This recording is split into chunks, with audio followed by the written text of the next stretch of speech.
आखिर मोदी के जाल में फंसी गए नीतीश कुमार। नीतीश को लगा उन्होंने किया बीजेपी के साथ खेला, पर नीतीश बाबू ये तो मोदी का प्लान था। जहां नीतीश की सोच खत्म होती है, मोदी वहीं से सोचना शुरू करते हैं। ये तो बस ट्रेलर था, बिहार की असली पिक्चर तो अभी बाकी है मेरे दोस्त। बिहार में नीतीश कुमार सोच रहे हैं कि भाजपा को धोखा देकर उन्होंने बड़ा खेला कर डाला है। उनको लग रहा होगा कि दुनिया जीत ली है, लेकिन उन्हें शायद पता नहीं कि वो तो भाजपा के बुने जाल में बुरी तरह से फंस गए हैं।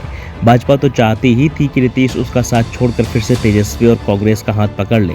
किसी ने ठीक कहा है कि विरोधियों की सोच जहां खत्म होती है, पीएम मोदी वहीं सोचना शुरू करते हैं। नीतीश कुमार भाजपा का साथ छोड़कर वापस आरजेडी और कांग्रेस के साथ क्या गए, लोगों ने ये मान लिया कि भाजपा के लिए बड़ा झटका है, ये मोदी के लिए बड़ा झटका है। लेकिन लोगों को शायद इसके पीछे की असली कहानी ही नहीं पता है। वो कहानी हम आपको अगले 2 मिनट में बताते हैं। आपको एक एक करके समझाएंगे कैसे नीतीश कुमार मोदी और शाह के बुने जाल में फंसते चले गए। जाल नंबर 1, जानबूझकर भाजपा ने नीतीश पर बनाया अलग होने का दबाव।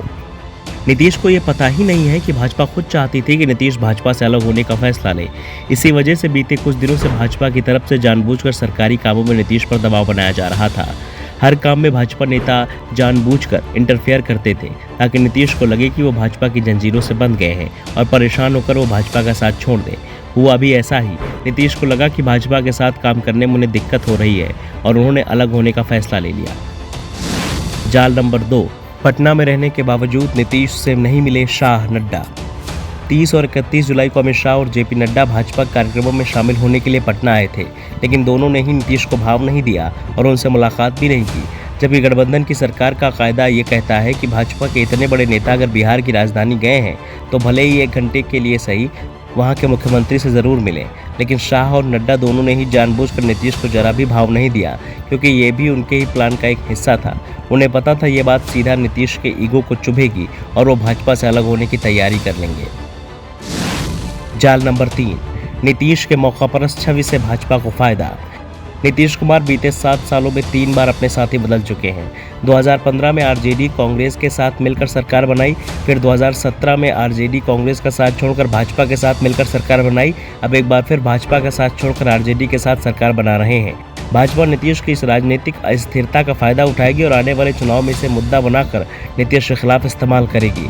बिहार के लोगों को एहसास करवाएगी कि आप वोट किसी और को देंगे, लेकिन सरकार किसी की भी बन जाएगी, क्योंकि नीतीश अपने सियासी नफ़े नुकसान को देखकर ही फैसले लेते हैं और कभी भी अपने साथी बदल देते हैं। इसलिए इस बार भाजपा की पूर्ण बहुमत की सरकार बनाइए ताकि बिहार को एक स्थिर सरकार मिल सके। जाल नंबर 4, आरजेडी का पत्ता नीतीश से ही कटवाने की प्लानिंग। मोदी शाह को पता है कि बिहार में अगर पूर्ण बहुमत की सरकार बनानी है तो सबसे पहले आरजेडी का पत्ता बिहार से काटना होगा, क्योंकि अभी भी आरजेडी का जनाधार बिहार में सबसे ज़्यादा है। आरजेडी को नुकसान पहुंच गया तो बीजेपी का रास्ता साफ हो जाएगा। अब भी अगर विधानसभा सीटों के हिसाब से देखें तो आरजेडी के पास 79, बीजेपी के पास 77, जेडीयू के पास सिर्फ 45 सीटें ही हैं। यानी अगले चुनाव में भाजपा को आरजेडी से कम 30 सीटें और जेडीयू से 10 सीटें ही छीननी हैं। इतने में ही उसकी पूर्ण बहुमत की सरकार बन जाएगी। इसलिए बीजेपी चाहती थी कि नीतीश और तेजस्वी मिलकर सरकार बना ले, क्योंकि दोनों की राजनीतिक महत्वाकांक्षाओं में टकराव तभी होगा जब दोनों साथ मिलकर सरकार चलाएंगे। पिछली बार भी नीतीश ने इसी वजह से आरजेडी का साथ छोड़ा था, क्योंकि उन पर आरजेडी और कांग्रेस का दबाव रहता था। लेकिन इस बार नीतीश चाहकर भी लोकलाज के डर से फिर पाला नहीं बदल पाएंगे और मजबूरी में सरकार चलाते रहेंगे। लेकिन हाँ, अंदर ही अंदर वो आरजेडी की जड़ें काटने की पूरी कोशिश करेंगे ताकि वो भी अपनी ताकत उन्हें दिखा पाए। बस मोदी शाह को भी यही चाहिए।